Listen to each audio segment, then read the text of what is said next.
A soldier.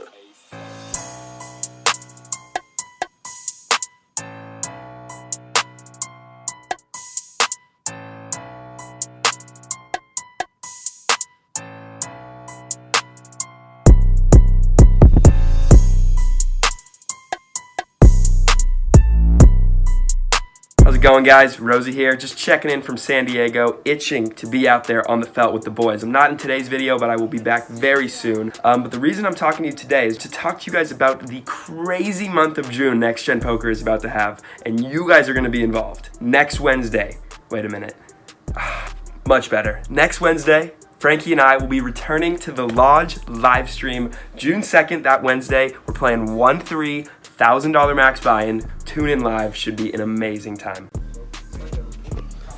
Editing this little package together right now, guys, just in my bedroom right here, watching the Lodge's stream from Saturday.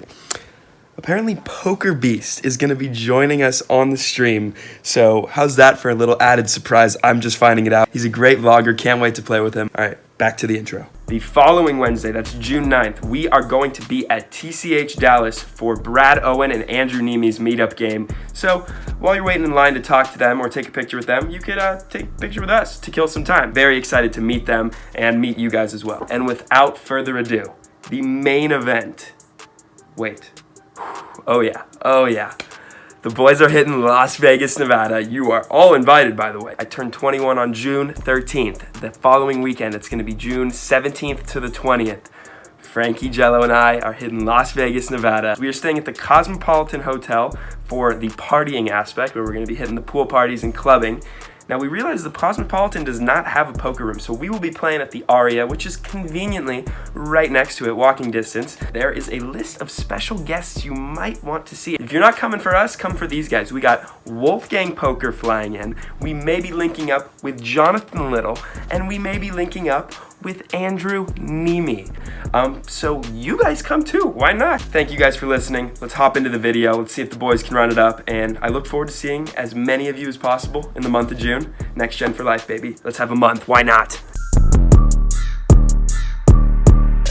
What up, how's it going? Welcome back to the vlog. We are at the esteemed location, the Hideaway. Missing Rosie, he just went back to California for a little bit, but me and Frank are here ready to run it up at some 1-2 again. He's left us. He's gonna be playing some Morongo 1-2 as well. Just wanna make sure you guys know, go sign up for the new tournament that World College Poker is hosting. We'll put up the sign up dates here, how to sign up. You guys will see that on Instagram stories. We'll keep you updated on all of that. For now, let's run getting some cash. Let's go.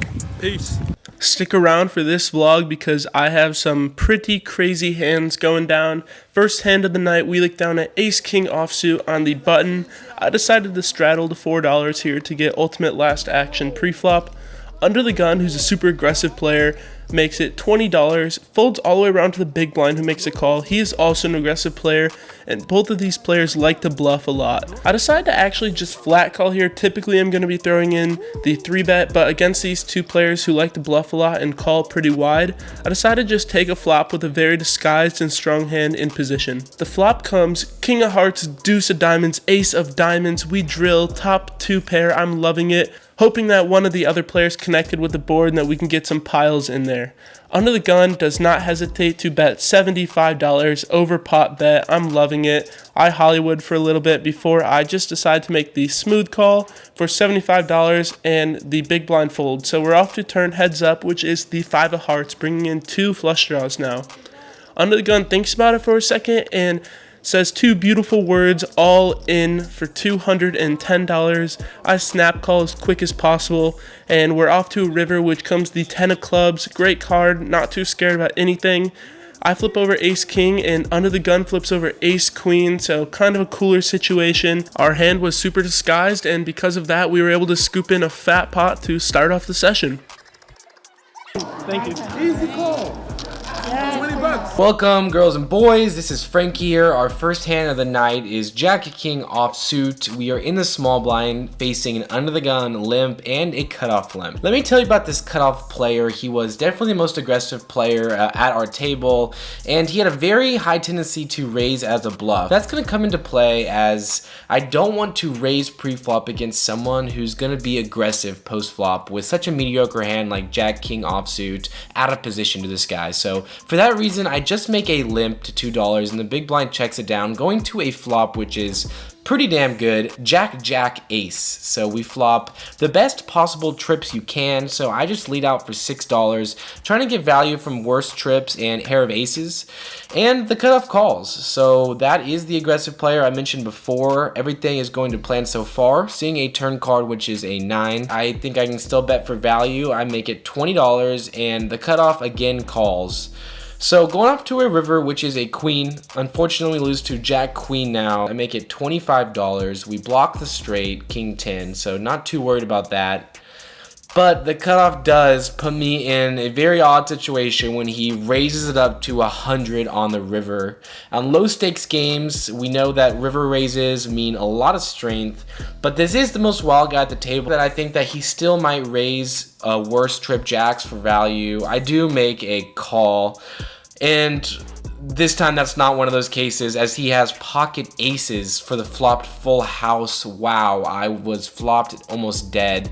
Unfortunate that he limped such a strong hand and we lose the maximum there.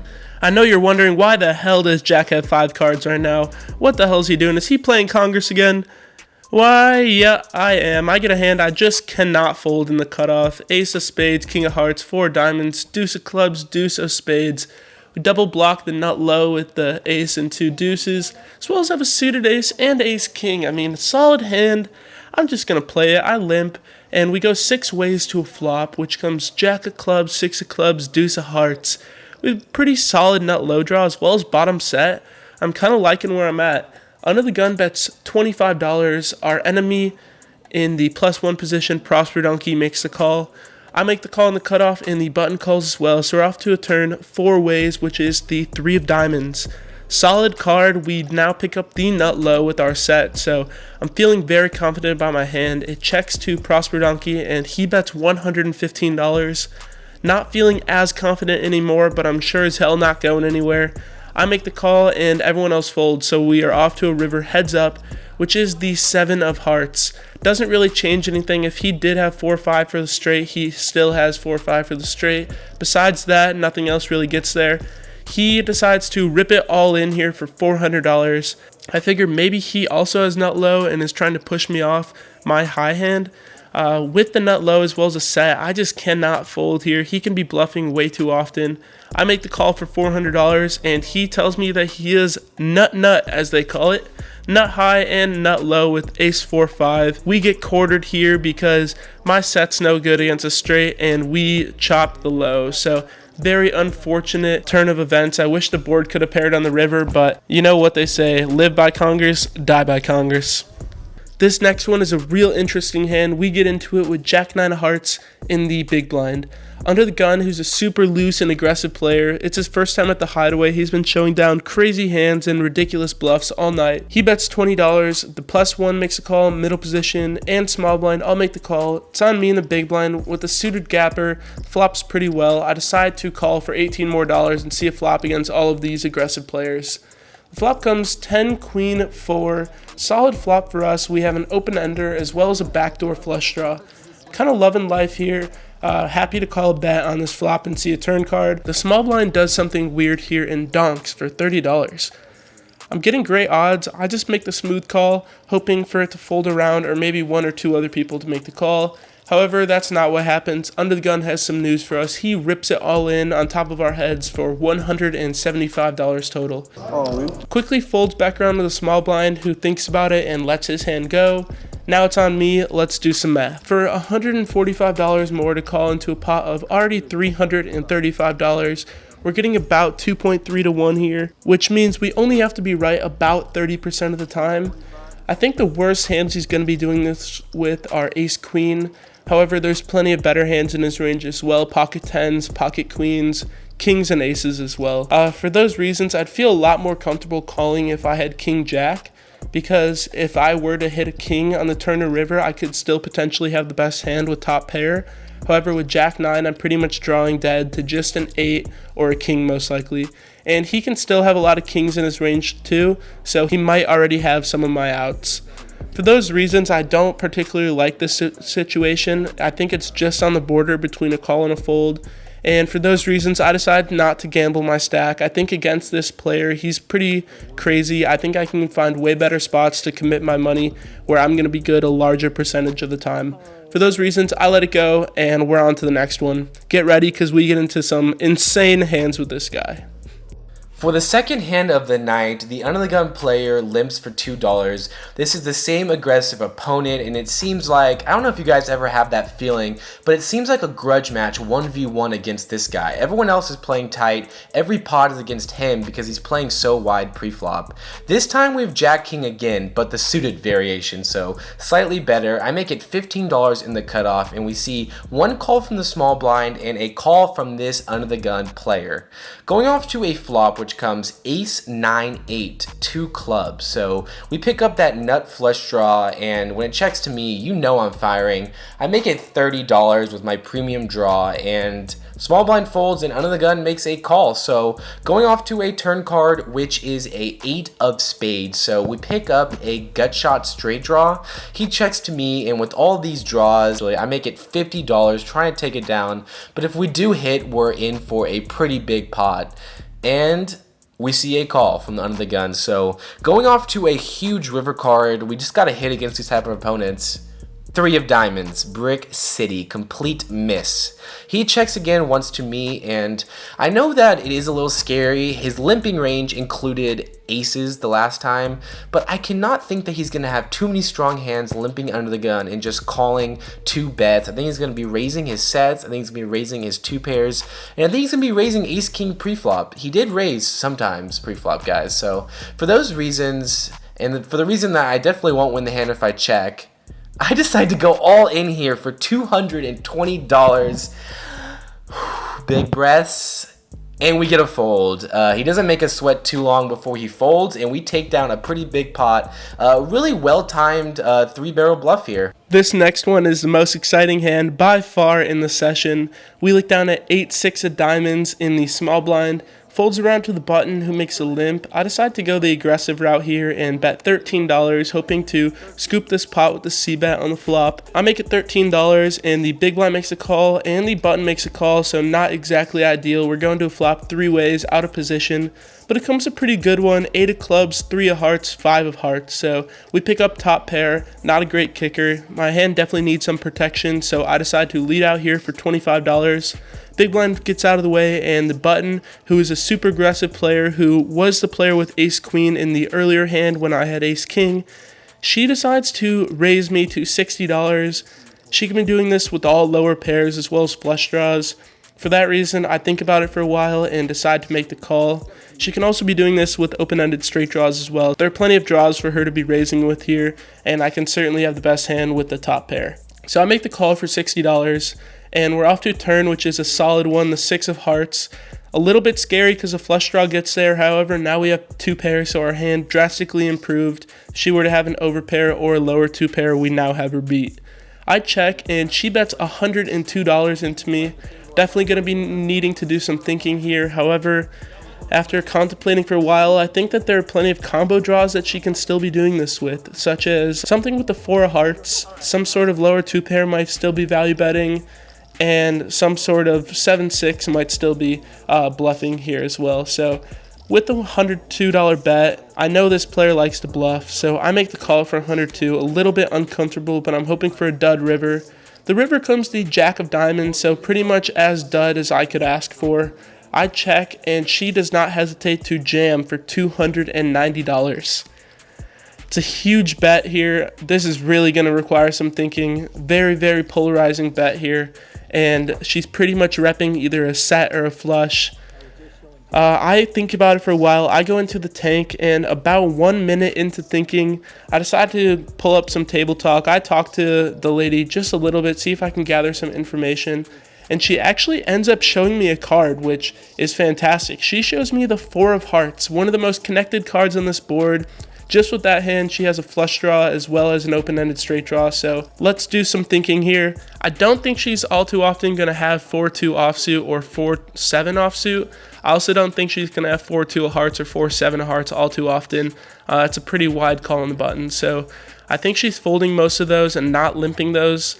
And I think any hand like 4-3 suited and 4-5 suited are definitely in her range, but because the 3 and the 5 of hearts are already out there, those hands are blocked, which is pretty great for me. So I think she's showing me this to scare me off. I think she knows that I'm not really capable of making a whole ton of hero calls. She knows I'm a tight player.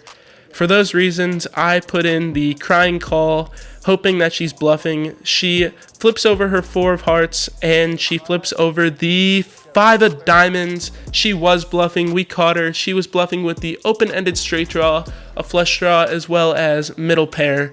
So we were able to scoop in a fat pot our way. Very happy that I made that call, and I think my thought process and her showing the 4 really helped me make the call. We have had a pretty card-to-dead session since the very beginning when I lost that $150 against the aggressive opponent who has since left the table. I look down here at King-Queen suited in the big blind, one of the best hands I had all night, and the low jack and the small blind limp to $4 because there is an under-the-gun straddler. And because I know this guy is going to be calling pretty wide, I raise very large. I make it $27 to play. This is going to make the pot very big, and it also makes my effective stack smaller. So it's not always the best idea to be raising big, but I want to maximize my fold equity. And we see a call from the low jack, a fold from the small blind, and a call from the straddler. So going off to a flop 3 ways. That flop is 5 ace queen.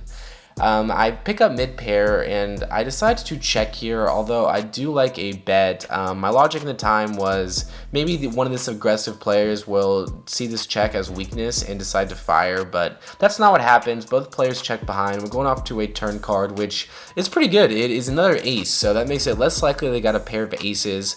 I decide to check again, keep the story going that I've got a weak hand and bait the other 2 players, but again, they stay disciplined and they check it back. So going off to a river, which is an unconsequential 8 of hearts, and now I decide to bet tiny for value. I think this bet can even get raised as a bluff, so that's why I like a small sizing. Aggressive player to my left, he folds, and now the low jack goes well into the tank. I kind of whisper, say some stuff for the table, trying to get him to call, and I think that works as he makes a call with his 8. I show king queen and we are good. Officially, this pot takes us out of the hole for the evening and we chip up to a slight profit for the night. Here is the hand you guys have been waiting for. We look down at ace of spades, king of clubs, a primo, under the gun. I bet $20. We are very deep here, have about 1,100 in my stack. +1, who is the guy that I mentioned before that we get into some pretty crazy pots with, 3-bets me to $65. He's been picking on me all night. He's in position to me, so pretty much every time I've opened, he's 3-bet me, and he's shown down crazy ass hands like 6 high, 7 high, 8 high, 9 high, you name it. Any 2 cards, he's been 3-betting me, and he's made that very, very clear. He pretty much tells me that he likes to put me in tough spots, and so when he 3-bets me and I have a strong hand like this, I'm loving it. My plan was to just flat that $65 3-bet and go to a flop, out of position, hope I can spike an ace or king and hope that he bluffs into me, which he will be very likely to do. However, my plans change when the button makes a call as well for $65. Now I really like putting in a 4-bet here. I can scoop in $130 uncontested with a very strong hand. I'm also okay with going to a flop, so for that reason, I throw in a pretty large 4-bet. I 4-bet here to $250. Under the gun thinks about it for a while. He's a crazy player. He makes a call for $250, and the button makes a fold. So we're off to a flop in an over $500 pot right now. The flop comes deuce of spades, 5 of spades, 6 of clubs. We do have the backdoor nut flush draw with 2 overs. I really like where I'm at still. I can definitely have the best hand a lot of times. However, with weaker pocket pairs, I want to put them all under pressure. I decided the best move here is to rip it all in for $450 total, which is how much he has left in his stack.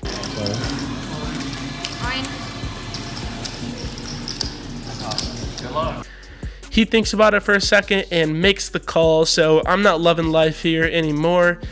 I ask him to run it multiple. He says he wants to run it once. You want to run it multiple? No.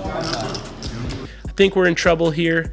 The turn comes the 7 of clubs and the river comes the 8 of hearts, so we just have ace high. I'm forced to show first, and I show my hand, tell him he's probably good, and he shows us, just wait for it, you're not gonna believe it, 7 deuce offsuit, the very, very worst hand in all of poker. He called $250 pre, and another $450 on the flop with bottom pair. He drilled 2 pair on the turn, so it wouldn't have mattered if we had aces or kings either way. I'm playing this hand the same with those 2 hands as well, and we would have lost either way. So pretty insane hand. I don't know how he made that call with 7 deuce. Must have had some sort of soul read on me. Tough game. Poker's hard. Ace king has been brutal to me, and I'm not exactly sure what to do now. So that was one of my last hands of the night. We rack up and end up booking a pretty small loss on the night, unfortunately, after being up quite a bit before that hand. Props to this guy for putting in $250 pre with 7 deuce. You know, all you got to do is flop a pair, I guess, and you're good for $800. Who knows? On to the next one. Jello and I are wrapping this session up. I'll start us off in for $500 into the 1-2 deep stack, out for $640. Grinded for most of the session, didn't get too good at cards, but ended up making a profit right at the end there, so that was nice. I was in for 500, out for 234, so 264 loss. Was up 500 or 600, and I was gonna stand up the next hand, and lost a big one. Tough. Yeah, happens. Obviously, that's just some pure run bad, so we'll get them next time. Let's go. Make sure to like and subscribe, please. We could use some bankroll help.